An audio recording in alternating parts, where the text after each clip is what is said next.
Welcome back to Srikanth vision YouTube channel. So మీ అందరికి తెలిసిందే, పాఠశాల అంటేనే చాలా సేఫ్టీ నామ్స్తోని మనము నడపాలి. అందులో ముఖ్యంగా శానిటేషన్ ఒకటి, అంటే బాత్రూమ్స్ క్లీన్గా ఉండాలి. తర్వాత స్ట్రక్చర్ అంటే బిల్డింగ్ స్ట్రక్చరల్ ప్రూఫ్ ఉండాలి. తర్వాత మనకి ఇవాళ రేపు ఏంటంటే ఫైర్ సేఫ్టీ. సో అందరికి తెలిసిందే, ఫైర్ సేఫ్టీ అనేది చాలా చాలా ఇంపార్టెంట్ ప్రతి స్కూల్కి, ప్రతి కాలేజీకి కూడా.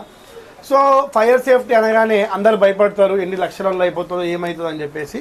కానీ మీ ముందుకి మా బ్రదర్ అవుతాడు, మా అన్నయ్య అవుతాడు.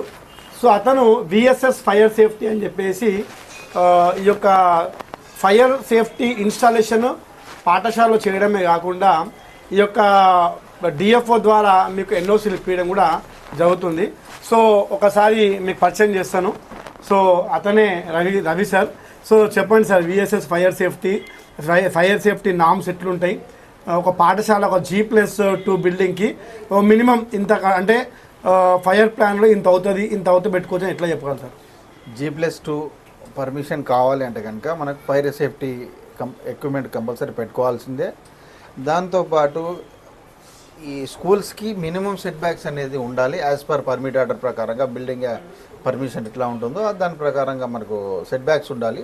సెట్ బ్యాక్స్ ఉంటే మనం అప్పుడు జిహెచ్ఎంసీ బిలో 15 మీటర్స్ అయితే కనుక జిహెచ్ఎంసీ పరిధిలో వస్తుంది. ఏబో 15 మీటర్స్ అయితే డీజీ పరిధిలో వస్తుంది. దాంతో మనం అప్లై చేసుకోవాలి. అప్లై చేసుకున్న తర్వాత ఈ ఫైర్ ఆఫీసర్స్ వచ్చి ఇన్స్పెక్షన్ చేసేసి మనకున్న టర్మ్స్ అండ్ కండిషన్ వాళ్ళకున్న దాని ప్రకారంగా యాజ్ పర్ స్కూల్కి ఏ విధంగా నామ్స్ ఉన్నాయో ఆ విధంగా సెట్ బ్యాక్స్ ఉన్నాయా, లేకపోతే ఫైర్ ఎక్విప్మెంట్స్ ఏమేమి ఉన్నాయా అనేది చూసేసి దానికి అనుగుణంగా మీకు ఎన్ఓసి రిలీజ్ చేస్తారు. అయితే ఎన్ఓసి అని కాదు కానీ ఇప్పుడు ఎన్ఓసి అనేది ఫైర్ సేఫ్టీ పెట్టడానికి వస్తుంది ఎక్విప్మెంట్. సో ఇప్పుడు నిన్న మా ఒక కజినే ఒక స్కూల్ పెట్టిండు.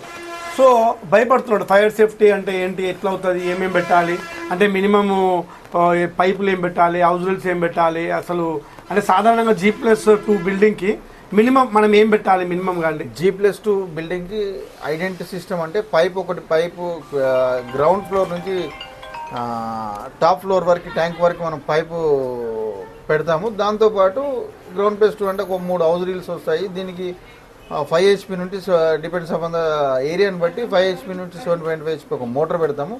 దీంతో మీకు ఏమవుతుందంటే ఎప్పుడు మినిమం అంటే ఫస్ట్ ఎయిడ్ టైప్లో మన పిల్లలకి ఎటువంటి ఆపద కలగకుండా స్పాట్లో మనకి ఏమైనా ఫైర్ యాక్సిడెంట్ అవుతే ఇమీడియట్గా మనం ఫస్ట్ ఎయిడ్ మనం చేసుకోవచ్చు.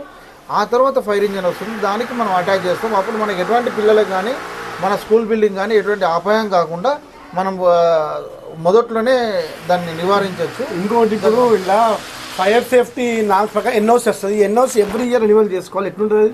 సో ఇది జిహెచ్ఎంసీలో అయితే ఎవ్రీ ఇయర్ చేసుకోవాల్సి వస్తుంది. అదే డీజీలో అయితే ఫస్ట్ ఇయర్ 1 year ఇస్తారు, తర్వాత 5 years రెన్యువల్ అవుతుంది.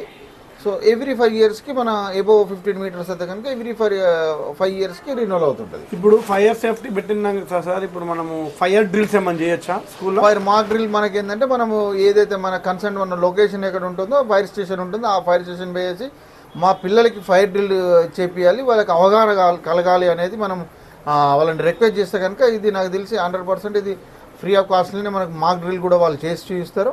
ఆ మాక్ డ్రిల్ వల్ల మన పిల్లలకి ఏ విధంగా తప్పించుకోవచ్చు, ఏ విధంగా మంటలు వచ్చినప్పుడు అంటే యాక్సిడెంట్ అయినప్పుడు ఫైర్ యాక్సిడెంట్ అయినప్పుడు ఏ విధంగా మనము ఉండాలి, ఏ విధంగా మనం తొందరగా మంటల నుంచి ఎట్లా ఎస్కేప్ కావచ్చు అనేది ఆ మాక్ డ్రిల్ ద్వారా మనకు వాళ్ళు ప్రతి ఒక్కటి నేర్పుతారు మనకి.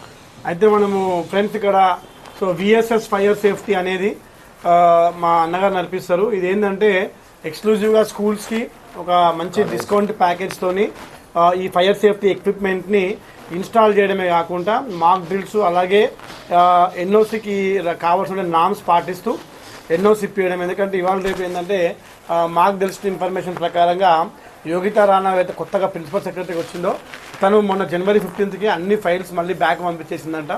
సో తను ఏంటంటే GOMS నెంబర్ 1 ప్రకారంగా కొన్ని నామ్స్ని చేంజ్ చేస్తుంది. సో ఇంతకుముందు G+1 బిల్డింగ్ ఉన్నప్పుడు Annexure 1 నింపేసి ఫైర్ సేఫ్టీ అని చూపెట్టకుండా చేసేవాళ్ళు. సో ఇప్పుడు తను ఏంటంటే ఇప్పుడు ఇక మీదట ఫైర్ సేఫ్టీని ఫిజికల్గా MEOలు పోయేసేసి అక్కడ ఇన్స్పెక్షన్ చేసే విధంగా, అలాగే ఫిజికల్గా డిఎఫ్ఓతో సైన్ ఉంటేనే ఆ స్కూల్స్కి పర్మిషన్ వచ్చే విధంగా ప్లాన్ చేస్తారని చెప్పేసి ఇది లోపల నుంచి వచ్చిన ఇన్ఫర్మేషన్.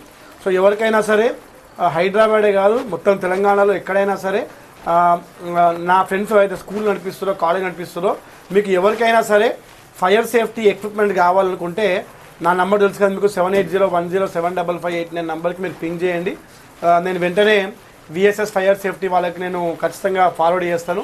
సో వాళ్ళు వచ్చి మీకు ఒక మంచి కొటేషన్ ఇస్తారు, అంటే రీజనబుల్ కొటేషన్ ఇస్తారు. ఎందుకంటే నేనేమంటానంటే అడ్డం దొడ్డ మేడబడతాడ పైపు పెట్టకుండా యాక్చువల్గా ఆ పాఠశాలకి ఎంత చిన్నగా అయితే చిన్నగా యూజ్ఫుల్గా పైపులు తగ్గించుకొని పెట్టి ఎన్ఓసి వచ్చే విధంగా ప్లాన్ చేస్తారు. సో దీనికి విఎస్ఎస్ ఫైర్ సేఫ్టీ వాళ్ళు ఖచ్చితంగా మనకి సహకరిస్తారని చెప్పి కోరుకుంటూ, మీకు ఎవరికైనా సరే నాట్ ఓన్లీ స్కూల్స్, అపార్ట్మెంట్స్ కానీ లేకపోతే ఏదైనా షాపింగ్ మాల్స్ కానీ ఏదైనా సరే మీరు నాకు ఫైర్ సేఫ్టీ గురించి నాకు చెప్పండి, నేను ఖచ్చితంగా నంబర్ ఫార్వర్డ్ చేస్తాను. మీకు మంచి డిస్కౌంట్లో ఈ ఫైర్ సేఫ్టీ ఎక్విప్మెంట్ని ఇన్స్టాల్ చేయించే బాధ్యత నాది. థ్యాంక్ యూ వెరీ మచ్ అందరికి కూడా. Once again happy evening. Signing off your Srikanth Ankam.